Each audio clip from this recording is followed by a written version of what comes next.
Good morning, Playmakers. We are creeping up on some exciting sports events with the NBA play-in last night, the NBA playoffs starting this weekend, and the MLB season in full swing. But we cannot forget about past weekend's very memorable Masters down at Augusta National. Jackson, Lily, what did you guys think of this competition? I think it's important that we start off and note that Jackson literally predicted this last week. Jackson, take it away. I did a social media segment. I gave you guys 5 Masters potential champions, and Scottie Scheffler was one of them.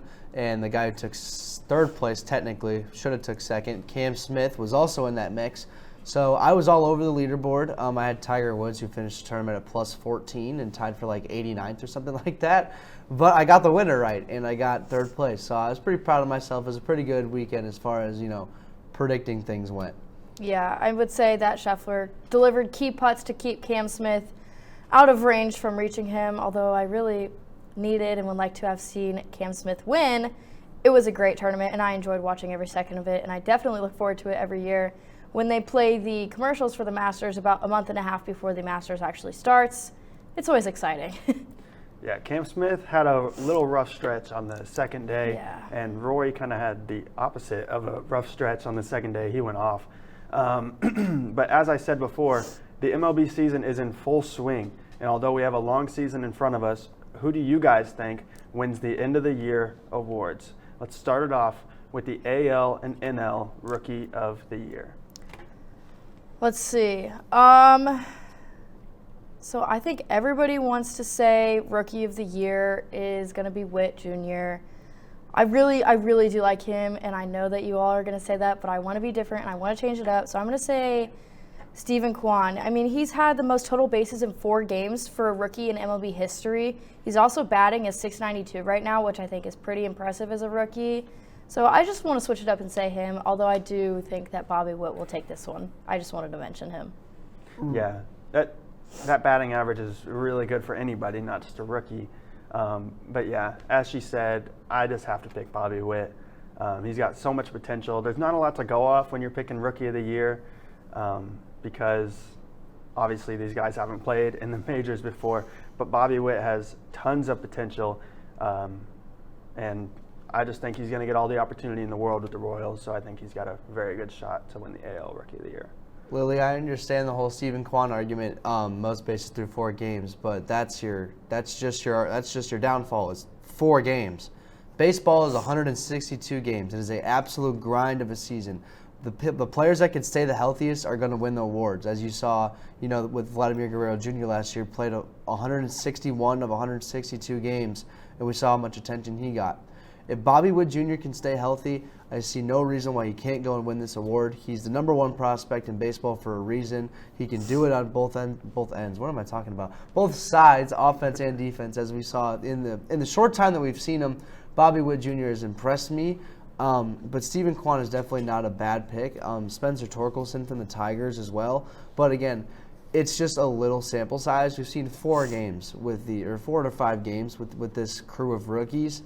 So there's still so much left to be, determined and decided. But if I had to pick somebody right now, I would pick the favorite, and he's the favorite for a reason. I would pick Bobby Witt as well. Valid. Yeah, and I'm pretty sure we might all have the same NL rookie pick. It's Seiya Suzuki. He's not your typical rookie. He signed internationally this last year. He had major production in Japan. He hit 38 home runs in 132 games. And yeah, as we said for Bobby Witt, he's the betting favorite for a reason.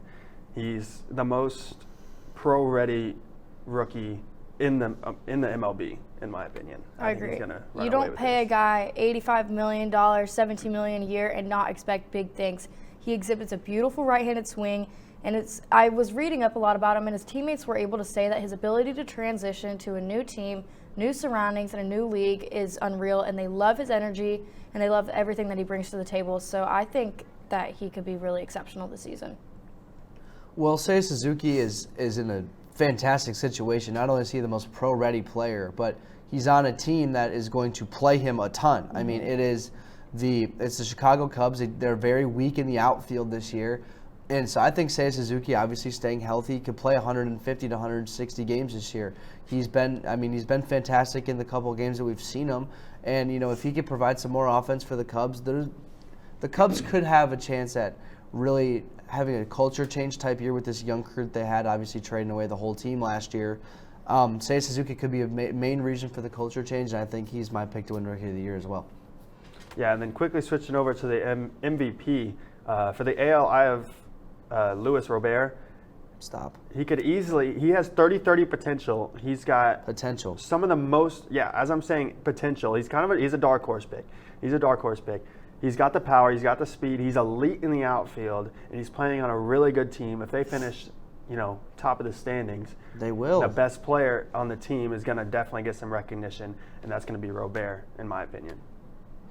For the AL, I'm going to have to go with Vladimir Guerrero. Thank you. Someone's talking some sense this morning. I do think it'll be a close race between him, Shohei Ohtani, and Mike Trout, but I do think that Vladimir Guerrero will win this, and I think that he's due for an MVP. Yeah, played 161 games last year, as I've already said, batted .311 and drove in 111. You let me know when Luis Robert produces those stats, and then we can have a different conversation. But Vlad Jr. is my AL MVP for now, if not Trout or Ohtani. Agreed. I can't argue with what you guys are saying, but my NL MVP is definitely the front runner. It's Juan Soto. Okay. The second coming of Ted Williams. What? The dude is the 10th youngest player in the NL right now. That is and insane. He's already one of the best players in baseball. He's got an argument to be the best player in baseball. I'm not saying he is, but he has an argument. It's just wild what he's doing already. It's probably worth noting that he's motivated by the pursuit of a potential record-breaking contract extension, too. So, I don't know. He's pretty legit. I love the raw power that he has. Right. And the true meaning of most valuable is Juan Soto. Last year, as far as RBIs went, he was first on the Nationals, of course. And next was Josh Bell with 88, which is a respectable year. Josh Bell had a good year last year. But behind Bell was Kyle Schwarber with 53 RBIs. That's a 35 RBI gap between second and third. And, of course, Juan Soto was first. So he is the true meaning of most valuable player in the National League, especially on a team like the Washington Nationals. Mm-hmm. So, unlike the MLB, the NBA season is wrapping up, and we have some more of our award picks after this break. You may not hear it at first, but it's there. Our chant, rising.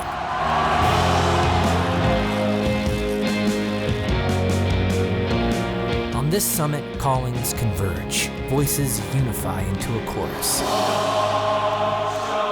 that sounds out for good,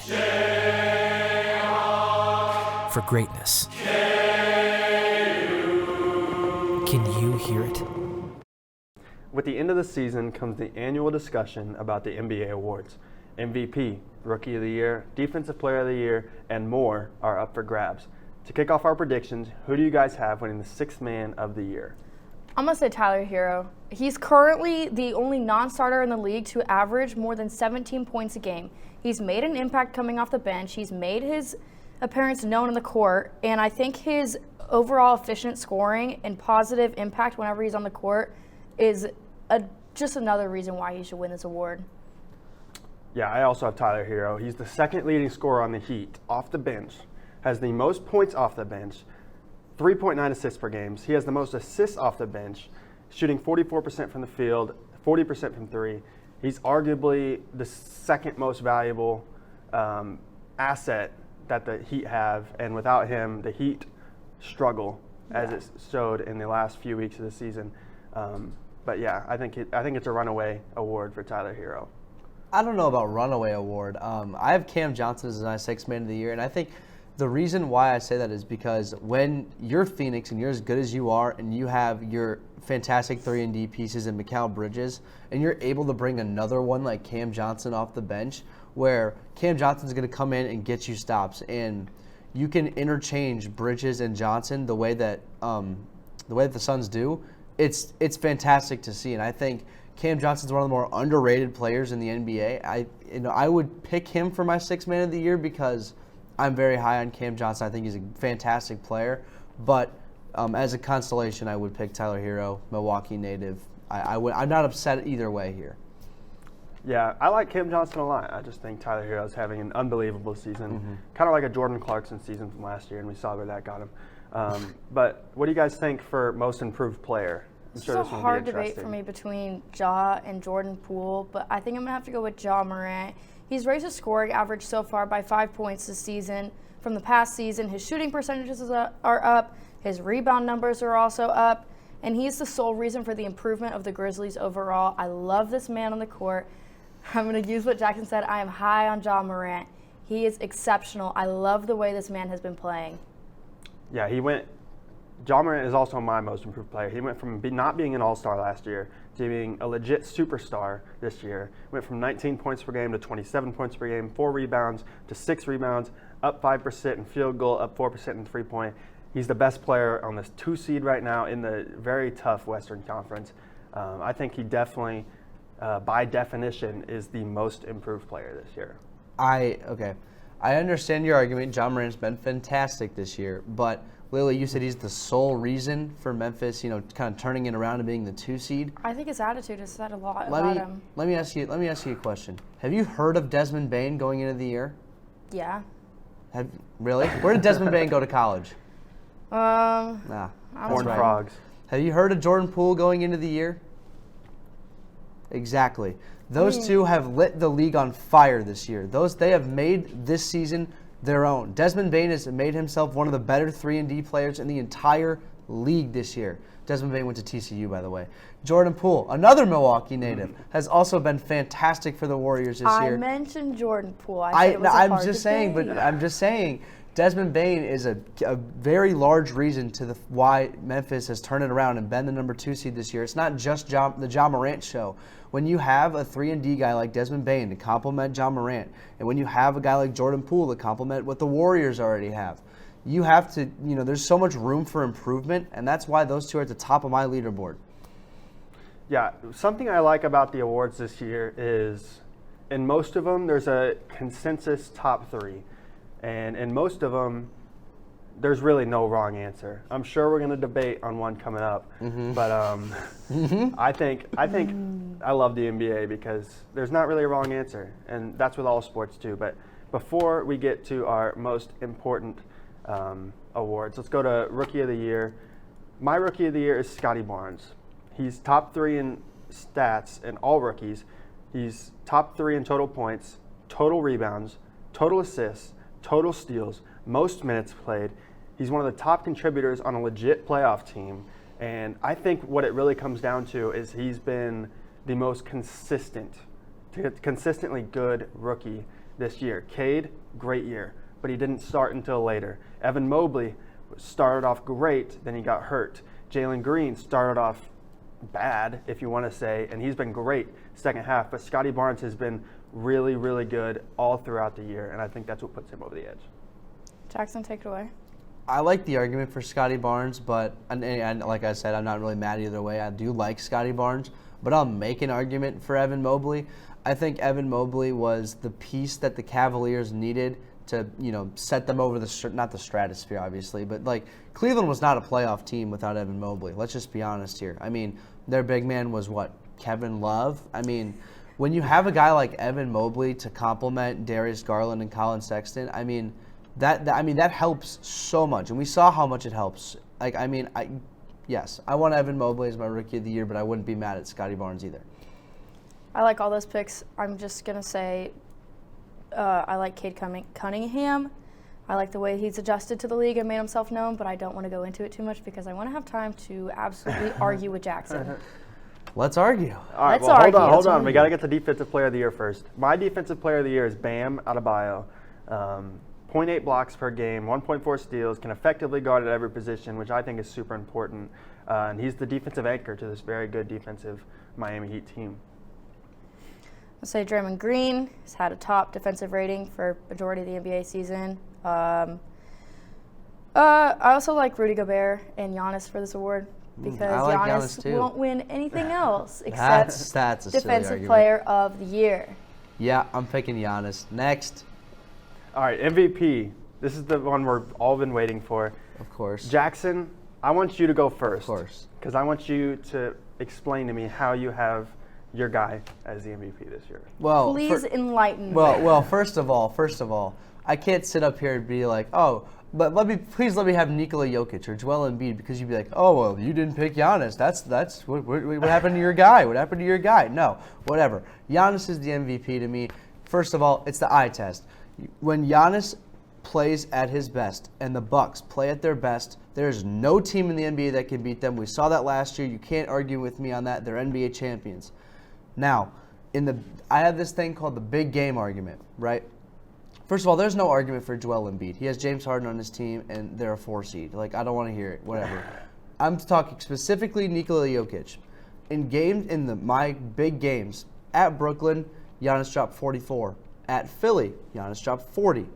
At Atlanta, Giannis dropped 39. And at home against Chicago, Giannis dropped 39 again. All of which were wins. Nikola Jokic played Phoenix at home, scored 28 and they lost. At Boston, scored 23 and they lost. Against Philly, scored 22. They won that game, but it's Philly. Against Golden State, scored 23 and they lost. Those are all games in the month of April, in the back half of the month of April, where Giannis has clearly shown that he can get it done in the big games. And you know what? I said there could be a tiny argument for Nikola Jokic, but he just has no help. That's the only argument for Nikola Jokic. He has no help. That's exactly the argument I want to make. You take Giannis off the Bucks, they're still a playoff team. Sure. You take Jokic off of this year's Nuggets, they're competing for a top 5 pick. If you're going solely off MVP, most valuable player, you have to go Nikola Jokic. I'm sure Lily has all the stats, so I'm going to give that to her. But he's playing without his second or third best players, and they only have 3 less wins than the Bucks. If he's so valuable, tell me why this team's a 6 seed. Because Your they're in team the only West. is 3 games They're in ahead the of us. West. You're the 3 seed in the East. That's not even an applicable argument. They finished 3 games ahead of the Nuggets, so give me a break on that one. The Bucks finished 3rd. One of our 3 hurt players that we've had all season started playing our last game. I mean, okay. Let me gather my thoughts. She doesn't have much to say. No, folks. I'm gathering my much thoughts. To say. I have She so doesn't much have to say that I don't know where to start. Jamal Murray and Michael Porter Jr. averaged 20-plus points last year, and the Nuggets won more games this year than last year without those guys alone. So the argument can't be made that he has no assets on his team. I mean, he has the best player efficiency rating. Wait a minute. No. You're making the argument that he does have assets on his team? I'm making the argument that he can still get the job done without his assets on the team. He doesn't need all these guys around him to show what he's capable of. I mean, if you're happy with a 6 seed, I guess. Yes. I don't am like how happy you're with a saying 6 6 seed. seed. They have 3 less I don't think a wins than the seed Bucks. determines still- an MVP. No. 2 years ago, you saw what's-his-face on Oklahoma win the MVP award as a 6 seed without Kevin Durant on his team. Who are you talking about? Russell Westbrook. Yes. Russell Westbrook. I was like, who is she talking about? I couldn't think of his name. You're good. Anyways, let me just give you some numbers, okay? Enlighten me. Nikola Jokic leads the league with double-doubles at 66. He leads the league in triple-doubles at 19. He leads the league with the most 20-point games with 66. He leads the league in value over replacement player at 9.8. Leads the league in box plus minus at 13.7. Leads the league with win share at 15.4. He leads the league in player impact estimate at 23. He leads the league in player efficiency rating. I mean, the list goes on. Those advanced stats are what's most important. It shows versatility. It shows that he's able to do these different things, and it shows that he's capable of leading his team. I mean, you saw him have the most. He had, who cares if Embiid got the most points in a season? Who cares? Jokic had 2,000 points, and the single most. Was it earlier? Caleb, please help me out with that one. You know what I'm talking about? No, The 2,000 points, the 1,000. No one knows what you're talking 2,000 about. points, 1,000 rebounds, That. 500 assists. The single most in one season. I mean, anyone who doesn't recognize Nikola Jokic is significantly better than this year than last season, doesn't know him, or doesn't watch basketball. Honestly, we may never agree on who should take home this trophy. And the current MVP standings show that he is I don't winning. care about the Kia MVP ladder. I don't care. Well, care. to determine the award, so you will care when Giannis loses. All right, we got another thing to get to. There's another prize up for grabs, an NBA championship. The first round of the playoffs start this Saturday, and these are our picks for the first round. Let's start with the top of the Western Conference. Jackson, take it away. Suns in likely 4. I mean, Phoenix has been the best team in the NBA all year. You know, and it hasn't really been particularly close. Best record in the NBA. Yeah, I have Phoenix in 4 in that game. In that series. I'm gonna take Phoenix in 4 too. They've been way too dominant this season to lose to an 8 seed. I think you guys are downplaying the Clippers a little bit. No. I think the Clippers can take a game. I got Suns in 5. Maybe they'll win one. Maybe they'll win a But game. I actually like the I would have liked the Clippers against Memphis. I would have liked that series. But the next one, Memphis versus T-Wolves, I think Memphis takes this in 6. I think Karl Anthony Towns and Anthony Edwards can take over a game. I think they can win a couple. But this Memphis team, it's all about chemistry. It's all about shooting.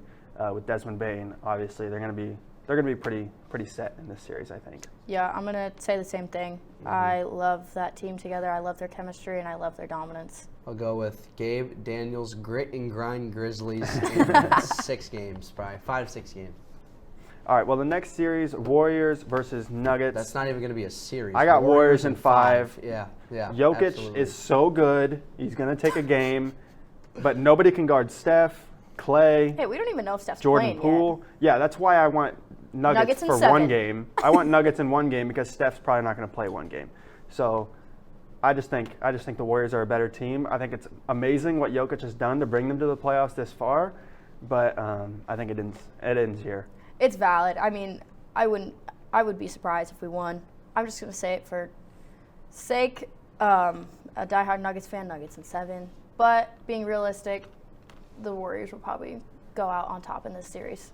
2 words. Good night, Denver. Next. Okay, the final series in the West is Jazz versus Mavericks. Originally, I had the Mavericks winning this series, but Luka's out, so I'm gonna go Jazz in 7. I don't like the Jazz at all this year, but when your best player in the playoffs is set to be Spencer Dinwiddie, it's not looking too good for you. I like Spencer Dinwiddie. I like Maxi Kleber. I like Dorian Finney-Smith. I like what the Mavericks have going over there, but without their MVP talent and Luka, it's just going to be tough to win this series. I agree. I mean, after seeing there's no probable return for Luka, I think I'm going to have to switch up my pick to the Jazz too. I just don't see any other assets that the Mavericks would have to take this game or to take this series. I haven't been a huge fan of Dallas all year. It's very unfortunate that Luka is hurt and will likely not be playing in this series, or at least a part of this series. It's unfortunate because we would have gotten a really good series if Luka would have played. But I have Jazz in 6, maybe 5 games. It just depends. But I have the Jazz. Yeah, so now switching over to the East, it's going to be the Heat versus Cleveland or the Hawks or the Hornets. If it's Cleveland, I think they can take it to 6. If it's the Hawks or Hornets, I think it'll be a 4-game series. I don't like the Heat that much, but also the Hawks and the Hornets don't play any defense, and Cleveland is just so riddled with injury. I don't think they can compete with the Heat this year. I think I'm going to take the Heat either way, obviously. I think Cleveland will put up a fight, but either way, I still think the Heat have this game. I mean, we're sleeping on Atlanta a little bit, but I mean, let's just be honest. The Heat are a better team than any team that they could play. So I will take the Heat in likely 5 games-ish. Yeah, so the next one is Celtics versus the Nets. Nets won last night against the Cavs. I'm taking the Nets in this series. The Nets are probably the best 7 seed maybe of all time. I can't think of one better. Kevin Durant and Kyrie are just too much, especially if Robert Williams can't play. I like the idea of Marcus Smart guarding Kyrie and Jaylen Brown guarding KD, but you can't stop KD, and Kyrie can go up for 50 on any night. So I think the Nets will just be too much for this young Celtics team. I could agree. As much as I want to say Celtics, I really like the way the Brooklyn Nets have been playing. I think that they're a dominant team together. Yep, I'm going to go Nets in 6 in that series. All right, the next one is Bucks versus the Bulls. I'm sure we know who Jackson has in this. In 4 games. I'm taking the Bucks in 5 games. I think DeMar DeRozan and Zach LaVine are good enough to take a game. Honestly, it doesn't really matter. No one can guard Giannis. Patrick Williams is their best bet, but really, obviously, we know he can't do anything against Giannis. So I'm taking the Bucks pretty easily here. I said Bucks in 5 too. So the next one, 76ers, or the last one, 76ers versus Raptors. This is going to be a lot better series than people are giving it credit for.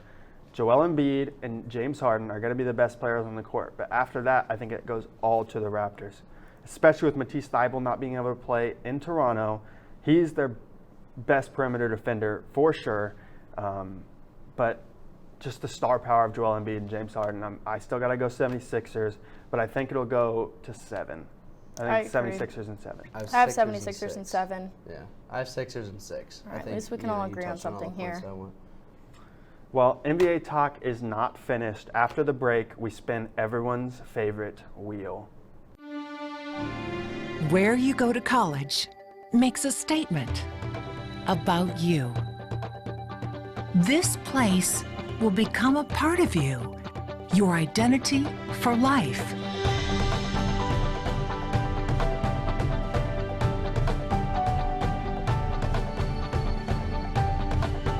The University of Kansas, a great place to be you. Everyone's favorite game is back with the Wheel of Superlatives. We have so many options ready on this wheel, so Namdi, do the honors. Let's spin the wheel. Here we go. What do we got? Most likely to disappoint. I'm going to let you guys start on this one. What do you guys think? Celtics. I don't really have any like probable cause. I don't know. Just feels right. I'm going to pick Memphis because they're the 2 seed, and I think they're too young to go very far. But Memphis would be my team, but because she picked Boston. But yeah, Memphis. My most likely team to disappoint wouldn't even be a disappointment to me at this point. It's the Jazz. I've mentioned it before. I don't like the Jazz. The Donovan Mitchell, Rudy Gobert connection's done. I think they're done. I think one of them's gone this year. I think they're gone. If they make it out of the first round, I think they're gone right after that. I don't think they have a chance. But yeah, that's my most likely team to disappoint. Let's spin that wheel one more time. What do we got? What do we got? What do we got? Lowest seed to go all the way. Oh, this one's easy. Nets. This one's easy. Yeah, it's Nets. I'm going to go with the San Antonio Spurs. No, I'm taking the Nets. That's the layup pick. I think everyone would pick the Nets if we had to table everybody. Brooklyn's got the most talent. Like Caleb said, probably the best 7 seed of all time. So yeah, Brooklyn's a layup pick there. Do we have one more time? Do you have time for one more? Let's do one more. One more time. Let's do it. Spin it, spin it, spin it. One more time. What do we got? Most likely to knock off a 1 seed? Ooh, this is different. Okay. I'll let you guys go first on this one. I think I'm going to take the 76ers here. I am too. In the Okay. second round. Okay. Yeah. Okay. Well, I went in the first round. I don't think it's that likely, but I think the Timberwolves have the best shot. I don't think the Cavs are beating the Heat, so I think the Timberwolves have a good shot. Not a good shot. Not even realistic. better shot than a better the shot Cavs. than the Cavs is what I'm trying to say. Sure. They have the best offense in the league if you're going to have points per game. We'll see how that defense translates. Does against defense really win you the championships? best, We'll find out. the best team in the league record-wise this far. But that is all the time we do have for today. But do not forget, there's always bonus content after the show on our Instagram at Good Morning Playmakers. But without further ado, from our cast to you, have a great week.